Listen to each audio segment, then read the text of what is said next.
Hello बच्चों, मैं नेहा निगम स्वागत करती हूँ आप सभी का अपने यूट्यूब चैनल नेहा निगम संस्कृत क्लासेस में। तो बच्चों, आज हम लोग पढ़ेंगे कक्षा 9 विषय हिंदी अध्याय 2 है। और इसमें भी हम लोग क्या पढ़ेंगे, मीराबाई के पदावली का जो प्रश्नोत्तर है उस प्रश्नोत्तर के बारे में हम लोग देखेंगे। उसके प्रश्नों का उत्तरों की हम व्याख्या करेंगे और आप लोग इसे अपने नोट्स में लिख भी सकते हैं, क्योंकि जब हम मीराबाई की पदावली पढ़ेंगे उनका अर्थ की जो वीडियो है वो भी यूट्यूब पे मैंने डाल दिया है, आप देख सकते हैं। और उसमें जो अर्थ होता है पदावली का, जो अर्थ की जो व्याख्या होती है उसी से यहाँ पे प्रश्न पूछा जाता है। तो अगर जो अर्थों को अच्छे से समझे रहते हैं तो ये उत्तर अपने अपने आप से भी दे सकते हैं, लेकिन जो नहीं दे सकते हैं, जो नहीं लिख पाते हैं, तो उनके लिए मैंने ये वीडियो बनाया है।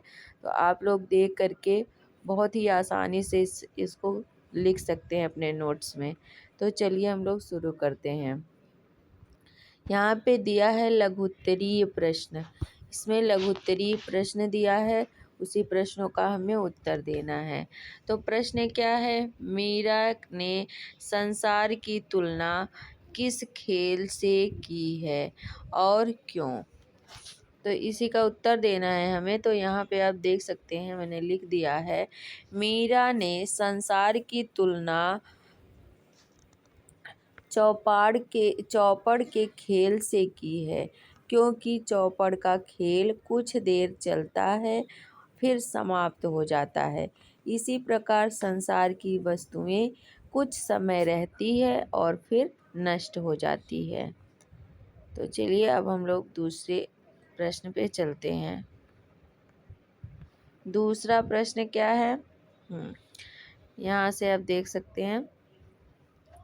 दूसरा प्रश्न है, मीरा गिरधर के घर जाने की बात क्यों करती है। तो उत्तर है, मीरा श्री कृष्ण को अपना आराध्य ही नहीं पति भी मानती है। वे स्वयं को श्री कृष्ण के साथ दाम्पत्य सूत्र में बंधा हुआ अनुभव करती है और अपने पति श्री कृष्ण का सामीप्य पाने के लिए उनके घर जाना चाहती है।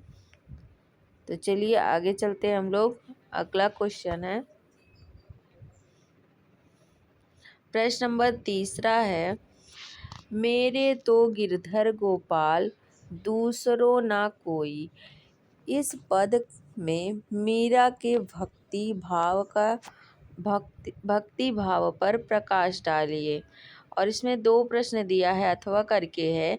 अथवा मेरे तो गिरधर गोपाल दूसरो ना कोई मीरा द्वारा रचित इस पद का सारांश लिखना है आपको।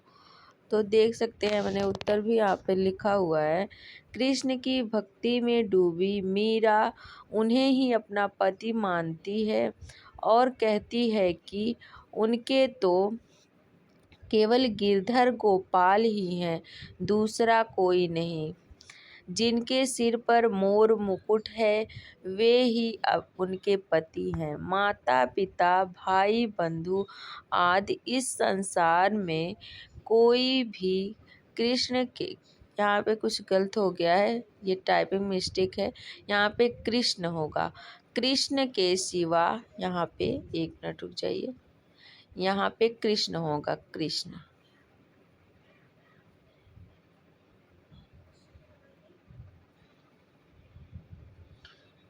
यहाँ पे क्या होगा, एक मिनट रुक जाइए, लिख देती हूँ।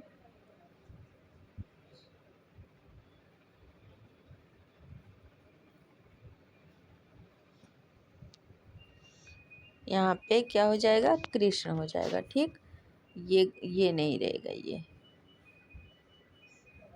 हाँ, तो आगे देखिए, कृष्ण के सिवा उनका अपना नहीं है। उन्होंने कृष्ण भक्ति में सबको त्याग दिया है और क्या किया, यहाँ तक कि अपने कुल को भी त्याग दिया है। लोग इनके लिए उन्हें क्या कहते हैं, इनकी चिंता भी उन्हें नहीं है।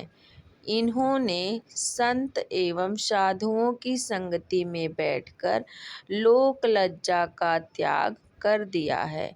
उन्होंने आंसुओं को सींचकर जिस कृष्ण भक्ति की बेल लता को बोया है वह अब फैलकर फल दे रही है। अब तो वे सांसारिकता को देखकर संसार के प्रति मनुष्य की अज्ञानता पर रोती हैं और जहाँ भक्ति देखती हैं वहाँ उनका मन प्रसन्न हो उठता है। मीरा कहती हैं, हे गिरधर गोपाल, मैं तुम्हारी दासी हूँ, अब तुम मेरा उद्धार करो। अब चलिए हम प्रश्न नंबर चौथे पे चलते हैं। चौथा प्रश्न है हमारा, धर्म के अंतर्गत केवल बाहरी कर्मकांड करने से क्या होता है? उत्तर है, बाहरी कर्मकांडों से व्यक्ति उन्हीं में फंसा रहता है और भगवान के सच्चे स्वरूप को नहीं जान पाता। इस प्रकार उसे मोक्ष की प्राप्ति नहीं होती। वह बाह्य आडंबरों में फंसा ही जन्म मरण के चक्र से कभी नहीं छूट पाता। अतः धर्म में केवल बाहरी कर्मकांड उचित नहीं है। अगला क्वेश्चन है पांचवा, प्रश्न नंबर पांचवा में क्या है? मीरा के काव्य में व्यक्त भक्ति एवं रहस्यवाद का परिचय दीजिए।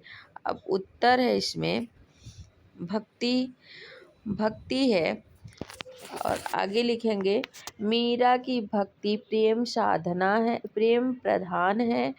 उनका कृष्ण राममय और राम कृष्णमय है, अर्थात दोनों ही एक है। राम भी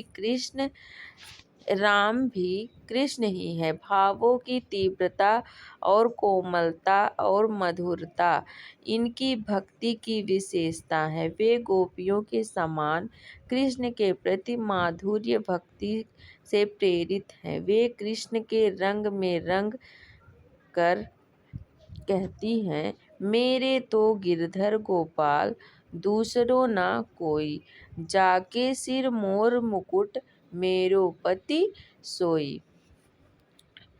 फिर दूसरा पॉइंट है रहस्यवाद। रहस्यवाद में है, मीरा के काव्य में जिस रहस्यवाद के दर्शन होते हैं उसने दाम्पत्य प्रेम की प्रधानता है।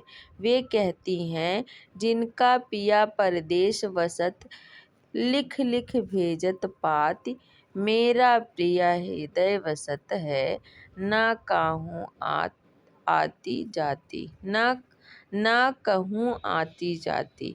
अब प्रश्न नंबर छठवां है, कृष्ण के क्रय के संबंध में संसार के लोगों की क्या धारणा है? उत्तर है, मीरा के श्री कृष्ण को क्रय के संबंध में संसार के लोगों की धारणा है कि मीरा ने गोविंद को छानबीन कर खरीद लिया है। कोई कहता है चुपके से खरीद लिया है, कोई कहता है कि वह काला है, कोई कहता है वह गोरा है। प्रश्न नंबर 7वां है, मीरा ने संसार की तुलना किससे की और क्यों की? मीरा ने संसार की तुलना चौसर खेल से की है। जिस तरह चौसर खेल क्षण भर में समाप्त हो जाता है, उसी प्रकार संसार भी क्षणभंगुर है, जो क्षण भर में नष्ट होने वाला है। अब प्रश्न नंबर है 8वां है, मीरा को कौन सा धन प्राप्त हो गया है? उस धन की क्या विशेषता है? तो उत्तर है, मीरा को राम रतन रूपी धन प्राप्त हो गया है।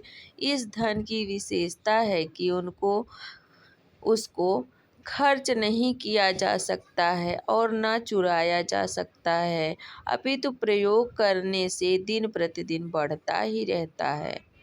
प्रश्न नंबर 9वां है, मीरा ने संसार सागर को पार करने का क्या उपाय बताया है?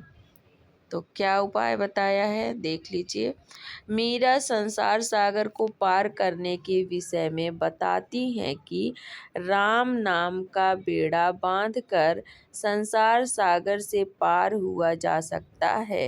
राम नाम का बेड़ा बांधने से मीरा का अभिप्राय भगवान की भक्ति करने से है। प्रश्न नंबर 10वां है, मीरा भगवान के किस प्रकार के रूप को अपने नयनों में बसाना चाहती है।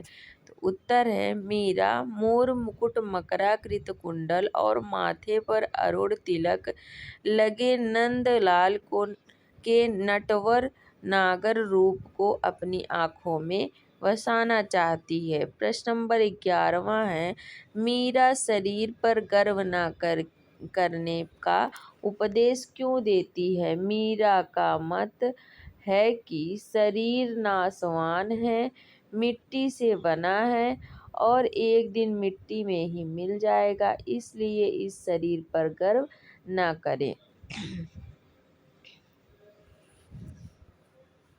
अब आ जाता है अति लघुत्तरीय प्रश्न। इसमें भी छोटा छोटा है, आप इसी से संबंधित है, आप देख के इसको लिख सकते हैं अपने कॉपी में और याद भी आसानी से कर सकते हैं। याद क्या, अगर आप अच्छे से सिर्फ उसका जो पदावली का अर्थ है उसको अगर अच्छे से आपको आता है, उसका अर्थ समझ में आता है, तो जो मैंने ये प्रश्न बोला है वो आप अपने मन से अपने शब्दों में भी लिख सकते हैं। और अगर नहीं भी लिख सकते हैं तो ये मैं वीडियो डाल दे रही हूँ, तो आप लोग देख सकते हैं, देख के नोट कर सकते हैं। तो चलिए ये ऐसे कर दे रही हूँ, आप लोग देख के इसको नोट कर लीजिएगा।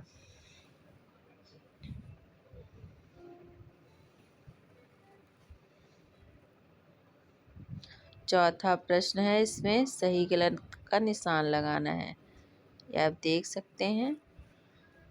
इसके बाद 5वां है, मीरा ने क्या मोल लिया है।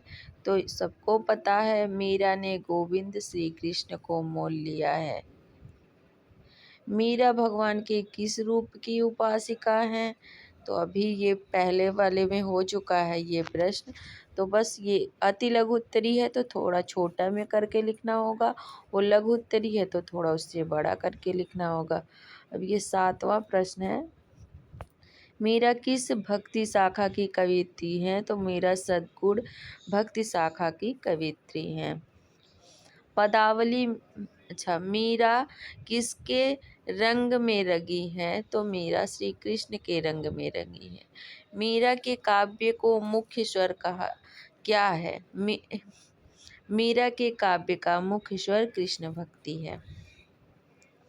और अगर ये वीडियो आपको पसंद आया हो तो मेरे वीडियो को आप लाइक करिए और कमेंट करिए, शेयर करिए और चैनल को सब्सक्राइब ज़रूर कर लीजिए, जिससे मेरे आने वाली हर वीडियो का नोटिफिकेशन आप तक ज़रूर पहुँचे। तो चलिए आज के लिए बस इतना ही, इसके पहले अगले वीडियो में फिर कल मिलेंगे। आज के लिए बस इतना ही, तब तक के लिए धन्यवाद।